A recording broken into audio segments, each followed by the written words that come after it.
episode of the Self-Loathing Pittsburgh Fan. I'm your host, Erik Young. How did I do trying to sound normal, even though I still want to ram my head into something concrete after the Steelers lost to the Ravens last Thursday? Yeah, I think I'm holding up really great.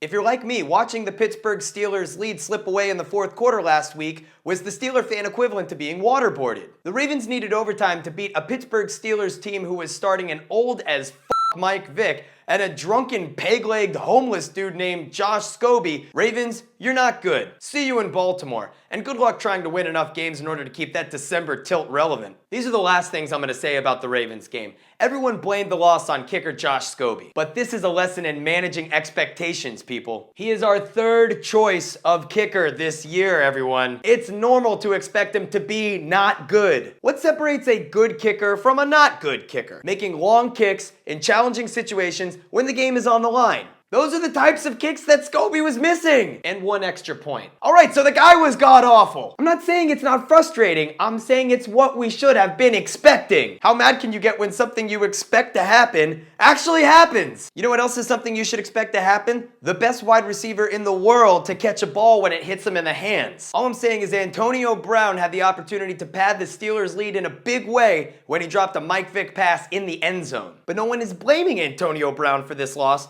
even though just 4 of those points could have made the difference in this game. So sure, we rallied a hate riot around Scobee, got him kicked off the team, and I'm just as glad as anyone to see him go. But let's apply these lessons in managing expectations when assessing the success or failure of our new kicker, Chris Boswell, who has no NFL experience. Listen, the kicking game was toast the moment we lost Sweezy in the preseason. Our plan was to mask it with our balls-out offense, and now that Big Ben is gone, the kicking game is exposed. Spoiler alert, it's still going to be bad. Also, it probably can't get much worse than Scobee, though. First segment. Nope, not going to do that. Don't want to talk about the game anymore. Next segment. I said I don't want to talk about it anymore. Gosh, next segment. 2 substance abusers returned from their suspensions this week as the Pittsburgh Steelers welcome back deep threat wide receiver Martavis Bryant, and the San Diego Chargers welcome back future Hall of Fame tight end Antonio Gates. Who will have the bigger day? I say Antonio Gates. Based on all reports, this man is going to be playing with the fire of 1,000 suns. And he might still be raging from whatever kind of juice he was taking. Martavis Bryant, on the other hand, is a 2-trick pony. Deep balls and red zone looks. Neither bode well for him this week. How many times do you think Todd Haley is going to greenlight Mike Vick chucking the ball deep? How many of those deep balls are going to be in Martavis Bryant's direction? Just doesn't seem like a high percentage to me. And in the red zone, expect a heaping helping of Le'Veon Bell. A little more Le'Veon Bell, and hold on a second, what's this? Oh, that's right, it's more Le'Veon Bell. Next, there must be something about progressive attitudes and the smell of medicinal marijuana in the air that these blue-collar Steelers just don't like.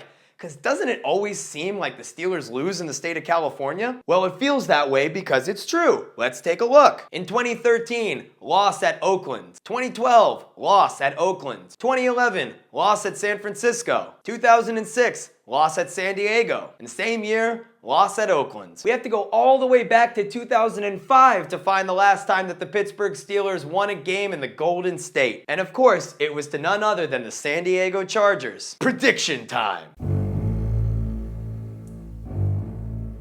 The Chargers' offensive line is totally gone, and their run game is also in the pooper. But quarterback Phillip Rivers is on fire. Regardless, the Chargers struggled to beat the Browns last game. Now, the Steelers have shown that they can get to the quarterback and have a little success with these high-risk blitz packages, and that's exactly what they're going to do in this game. The Steelers' defense will be bringing the heat again in this Monday night matchup. However, the results will be as expected. Some of the time, they will disrupt quarterback Phillip Rivers, which will prevent him from having a day that's completely bananas, and the other time, it will blow up in their faces. Consequently, the red-hot Chargers passing game will be stunted, but not totally stifled, keeping this game close. Now, in my opinion, Vick and the Steelers offense played well enough to win last Thursday. I see that as an improvement in the way that Vick played in relief against the Rams, and there's no reason to believe he won't improve again for this game against the Chargers. What that means is getting Brown the ball more consistently in the passing game. And when Brown isn't doing his thing, that means feeding the rock frequently to Le'Veon Bell. And then after that, we're gonna give the ball to Le'Veon Bell. And then what's that I hear? It's more Le'Veon Bell! I said the Steelers wouldn't be a bad team without Big Ben, and I predicted they'd win 2 games in his absence. This is one of those those winnable games the Steelers have to take. I say the Steelers break their Cali curse and win this game 24-17. If you want to see more episodes of the Self-Loathing Pittsburgh Fan, then find me on Twitter. Until next time,